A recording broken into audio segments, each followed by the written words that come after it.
हरि ओम प्रिय आत्मन। एक बार फिर से स्वागत है आपका आज के इस प्रस्तुति में। प्रिय आत्मन, मनुष्य एक विवेकशील जीव है। इस जगत के सभी जीवों में वे सभी क्रियाएं होती हैं जो मनुष्य में होती हैं, परंतु अन्य जीवों के पास विवेक शायद नहीं होता। दूसरे जीव अपनी दशा का कारण शायद जानते भी होंगे, तो उनमें उसे सुधारने की शक्ति नहीं होती। इसीलिए अन्य जीवों की योनि को भोग योनि कहा गया है, जहां वे अपने पहले किए गए कर्मों के अच्छे या बुरे भोगों को केवल भोग ही सकते हैं। लेकिन मनुष्य में वह शक्ति है कि वह अपने विवेक को जागृत कर अपनी वर्तमान और भविष्य को सुधार सकता है। लेकिन इस तथ्य को समझते हुए भी मनुष्य का मन भौतिकता के पीछे भागता है। इसके पीछे का कारण यही है कि मनुष्य तात्कालिक सुख चाहता है। उस तात्कालिक सुख से ही उसे संतुष्टि का आभास होता है, जबकि यह सांसारिक सुख क्षणिक है और ज्यादा देर तक रुकने वाला नहीं होता है। और जीवन में जब कभी इस बात का एहसास होता है, तब तक समय निकल चुका होता है। ईश्वर दर्शन या आत्मा साक्षात्कार या आत्मज्ञान में ही उस शाश्वत सुख की अनुभूति होती है, जहां इंद्रलोक का सुख भी फीका लगता है। सनातन में उसी शाश्वत और चिर अस्थायी आनंद को प्राप्त करना ही परम पुरुषार्थ माना गया है। और इस पुरुषार्थ को साधने के लिए जीवन शक्ति हर क्षेत्र में अपने चरम स्थिति में होना चाहिए। मतलब इस पुरुषार्थ को जीवन के उत्तरार्ध में साधना कठिन है। आज तक जितने महापुरुषों ने इसका अनुभूति किया है, वे सभी अपने यौवन काल में ही किए हैं। इस अनुभूति के बाद आप संसार में भले ही विचरण करें, इस अनुभव के साथ आप जो कुछ भी करेंगे वो अद्भुत ही होगा। आपका जीवन अद्भुत बन जाएगा। इस राह पर आगे बढ़ने का पहला कदम है हमारा मन। मनुष्य के जीवन का 3 स्तर है: शारीरिक, मानसिक और आध्यात्मिक। इन तीनों के बीच जो संतुलन बनाए रखता है, वही स्थायी सुख का अनुभव कर सकता है। इंद्रियों में मन सबसे ज्यादा बलवान और चंचल है, जो बड़े से बड़े ज्ञानियों को भी गड़े में डाल देता है। और मन की एक विशेषता यह भी है कि इसे जितना बलपूर्वक रोकने की कोशिश करेंगे, वह उतना ही तेज भागेगा। जैसे घोड़े के लगाम को जितना खींचो, उतना ही घोड़ा तेज भागता है। कहीं अपने को विशिष्ट सिद्ध करने के लिए मन को हठ पूर्वक रोक भी लिया, तो मौका मिलते ही वह उधर ही भागेगा।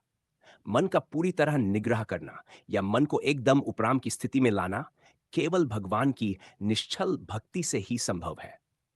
प्रारंभ में कुछ यत्न तो करना ही पड़ेगा, लेकिन सही मायने में मन का निग्रह आध्यात्मिक राह पर चलकर ही होगा। भगवान श्री कृष्ण ने श्री गीता में कहा भी है कि इंद्रियों में मन मैं ही हूं। तो मन को नरम गर्म खुराक देकर प्यार से पुचकार सही मायने में शांत किया जा सकता है। इस संबंध में केवल आध्यात्मिक पथ ही सही दिशा और पथ का निर्देशन कर सकता है। आध्यात्मिक प्रगति के लिए यंत्र की आवश्यकता है, और वह यंत्र क्या है? वह है मंत्र। ध्यान रखें कि मंत्र मनुष्य के मन के अंदर की जड़ता को दूर कर मन को इतना विकसित कर देता है कि वह आध्यात्मिक पथ की ओर अग्रसर होने लगता है। मंत्र का मतलब ही है मन का तरन करने वाला। लेकिन आरंभ में मन उस तरफ जाना नहीं चाहेगा। लेकिन अगर धीरे धीरे मन जहां भी जाए वहां से खींचकर उसे मंत्र में लगाने से मन को मंत्र जाप में ही आनंद मिलने लगेगा, और कुछ समय में वह स्वयं मंत्र में रमने लगेगा। और जब इसमें उसे आनंद मिलने लगेगा, तो वह बाहर कहीं और जाना ही नहीं चाहेगा। अगर मंत्र को नहीं अपनाएं, तो आध्यात्मिक प्रगति संभव नहीं होगी। इसलिए बुद्धिमानी यह है कि मनुष्य जितनी कम उम्र में हो सके अपना मंत्र चुन ले।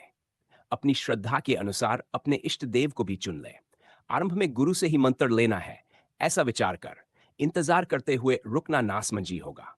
आगे बढ़ने पर भगवान या आपके इष्ट देव स्वयं आपके सामने किसी न किसी रूप में गुरु बनकर प्रकट होंगे। इस पथ पर चलते हुए आपके जो भी सांसारिक कर्तव्य कर्म है, उसे पूरी निष्ठा और समझदारी से अवश्य निभाएं। अगर आप सांसारिक कर्तव्यों को अनदेखा करते हैं या उसे निभाने में कोई चूक करते हैं, तो इसका असर आपके आध्यात्मिक पथ पर भी अच्छा नहीं होगा। और जैसे सांसारिक कर्तव्यों को निभाना आपका कर्तव्य कर्म बनता है, वैसे ही भगवान या जो भी आपके इष्ट देव है, उनके प्रति भी आपका कुछ कर्तव्य बनता है। जब मनुष्य दृढ़ता के साथ आध्यात्मिक क्षेत्र में चलता है, तो आध्यात्मिक क्षेत्र में प्रगति के साथ ही उसमें प्रेम, श्रद्धा, भाईचारा, साहस और सत्यनिष्ठा का जागरण होता है, जिसका उपयोग समस्त संसार के कल्याण के लिए होता है। आध्यात्मिक साधक समस्त संसार के कल्याण मूलक कार्यों में अपना योगदान करते हैं। मन को एकाग्र करना अध्यात्म की ओर ले जाने का एक महत्वपूर्ण कदम है। अध्यात्म हमें जीवन के उद्देश्य और अर्थ की खोज में मदद करता है, जिससे हम अपने भीतर शांति और संतुष्टि पा सकते हैं। मानव जीवन में वास्तविक विकास के लिए मन को शांत करना महत्वपूर्ण है। इन सब के अतिरिक्त थोड़ा समय प्राणायाम और ध्यान के लिए भी देना आवश्यक है। यह मन को शांत करने और एकाग्रता को बढ़ाने में मदद करता है।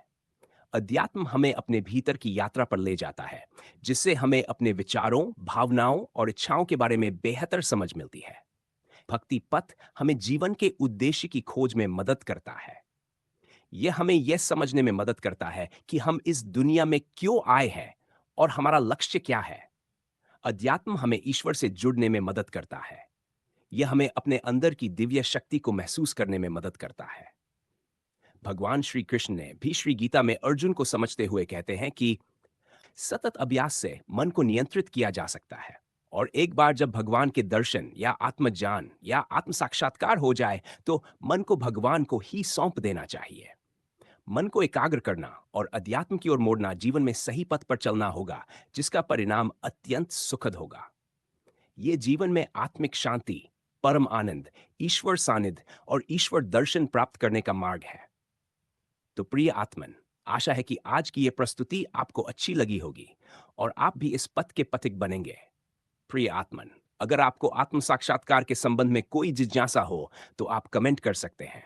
उसका निराकरण आपको अवश्य मिलेगा। धन्यवाद। हरिओम तत्सत।